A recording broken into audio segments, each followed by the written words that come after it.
मुनिराज को आहार कराया। मुनिराज को परगहन किया पुष्प डाल ने, और वो जो मुनिराज थे उनके बचपन के दोस्त थे। जो मुनिराज थे वो बचपन के दोस्त थे, और वह परगहन हुआ, आहार किया, पुष्पडाल ने आहार दिया, उनकी श्रीमती ने आहार दिया। और उसके बाद जब महाराज जी का आहार हो जाता है तो आहार के बाद साधु को उनके स्थान पर छोड़ने जाते हैं परिवार के लोग, घर के लोग, एक कमंडल हाथ में, और साधु को छोड़ने के लिए तो पुष्पडाल भी महाराज जी को आहार के बाद छोड़ने गए। पहले साधु जंगल में रहते थे, और जब साधु जंगल में रहते थे तो आपको पुष्पडाल कह रहा, सोच रहा है अंदर ही अंदर कि इतने दूर हो आ गया, महाराज जी कह ही नहीं रहे कि वापिस चले जा। पता नहीं महाराज जी मुझे कहाँ तक ले जा रहे, मुझे पता नहीं कहाँ तक ले जा रहे, कहीं ऐसा तो नहीं महाराज जी भूल गए हैं। हाँ, तो कह रहे महाराज जी ये वो स्थान है जहाँ पर बचपन में खेला करते थे, महाराज जी ये वही स्थान है जहाँ पर हम लोग नहाते थे, महाराज जी ये वही स्थान है, ये वही स्कूल है जहाँ पर हम साथ में पढ़ते थे। महाराज जी अच्छा अच्छा अच्छा अच्छा कहते हुए महाराज जी अब वो परेशान। जब वह महाराज जी जहाँ पे उनके गुरुजी रुके हुए थे उस स्थान में पूरा संग रुका था, वहाँ तक पहुँच गए। वहाँ पहुँचने के बाद पुष्पडाल भी वहाँ पहुँच गया, तो गुरुजी से वो एकदम जाकर के कहते हैं महाराज जी ये दीक्षा लेना चाहते, जबकि कोई बात नहीं है। हाँ, वह क्या है, वो क्या कहना चाह रहे हैं कि महाराज जी ये जो पुष्पडाल है ये पुष्पडाल दीक्षा लेना चाहते हैं। आप गुरुजी ने कहा अच्छा, बोले दीक्षा लोगे।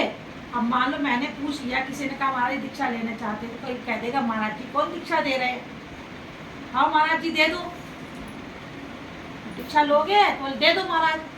और महाराज जी ने भी पता नहीं कुछ अच्छा सोचा, महाराज जी ने तुरंत उनको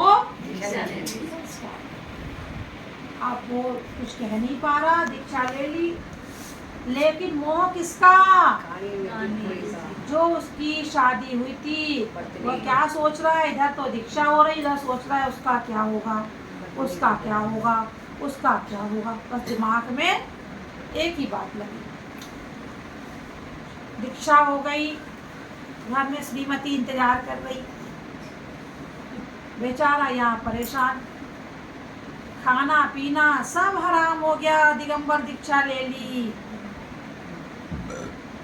बस एक ही सोचता, नींद में भी आती ना, नींद में सो भी जाते तो कहते उसका क्या हो रहा होगा, उसका क्या हो रहा होगा, उसका। तो संघ के साधुओं ने महाराज जी से कह दिया महाराज जी पता नहीं ये क्या क्या बोलते रहते हैं, इनके दिमाग मन में क्या है। हाँ, ये कहते उसका क्या हो रहा होगा, उसका क्या हो रहा होगा। महाराज जी ने पूछा क्या बात है भाई। हाँ, तो उनने महाराज जी ने तो फिर महाराज जी, गुरु महाराज ने क्या किया, गुरु महाराज जी ने कैसे संबोधन किया।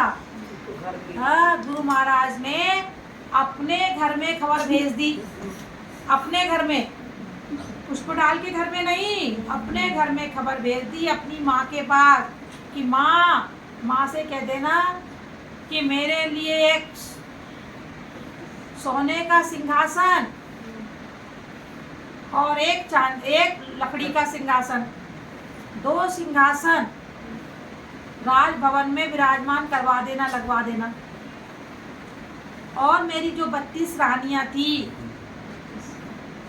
वारिशैन की 32 रानियां थी, तो 32 की 32 रानियों को सजा धजा करके और राजभवन में। अब माँ बड़ी परेशान कि मेरे से ऐसी कौन सी चूक हुई जो इतने साल दीक्षा के हो गए और दीक्षा के बाद इतने दिनों के बाद बेटे को अपनी रानियों की, अपनी पत्नी की याद आने लगी और वो कह रहा सजा दजा के बिठा देना, और एक सोने का सिंहासन और एक लकड़ी का सिंहासन। अब वो बड़ी परेशान, बोले लेकिन मेरा खून है, मेरा बेटा ऐसी गलती नहीं कर सकता, कोई ना कोई बात जरूर होगी, मेरा बेटा है। हाँ चलो कोई बात नहीं, बेटे ने खबर भेजी है तो मैं कर देती हूँ। और उन्होंने व्यवस्था कर दी।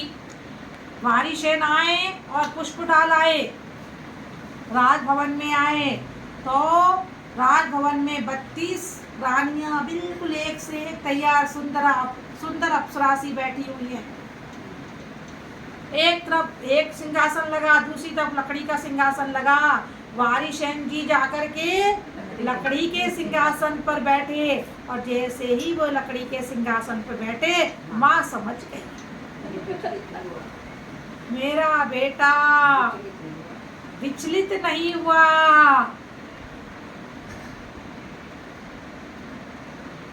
मेरे बेटे ने ऊपर से बिल्कुल ऐसा बैठा हुआ है, जो आँख है मेरे बेटे की बिल्कुल नीचे है, मेरा बेटा कहीं भी नहीं देख रहा उन रानियों की तरफ, कहीं भी, जबकि 32 बैठी हुई है। और पुष्पडाल को कहा, क्या कहा? पुष्पडाल को कहा कि सिंहासन पे बैठ जा। वो बैठ गया और देखने के बाद क्या कर रहा है, आंखें ऐसे ऐसे ऐसे करके देख रहा है, और उनको देख रहा है, रानियों को देख रहा है और वारिसेन को देख रहा है, और एक बार अपने आप को सोच रहा है। जब अपने आप को देखा, रानियों को देखा, वारिसेन को देखा, एकदम से धिक्कारता है दिल, और एकदम से सिंहासन से खड़ा होता है। महाराज जी चलो, यहाँ एक पल भी नहीं रुकना है, हमें यहाँ पे नहीं रुकना, हम कहाँ फंसे हैं राग रंग में, यहाँ से चलो। महाराज जी समझ जाते, तो कहता है महाराज मेरी एक और उसकी भी एक, मेरी एक थी, मेरी तो एक पत्नी थी और उसकी भी एक थी, उससे मुझे मोह था, और आपकी 32 और अप्सराओं जैसी सुंदर, फिर भी आप निष्प्रही। तो यहाँ पर यही कह रहे हैं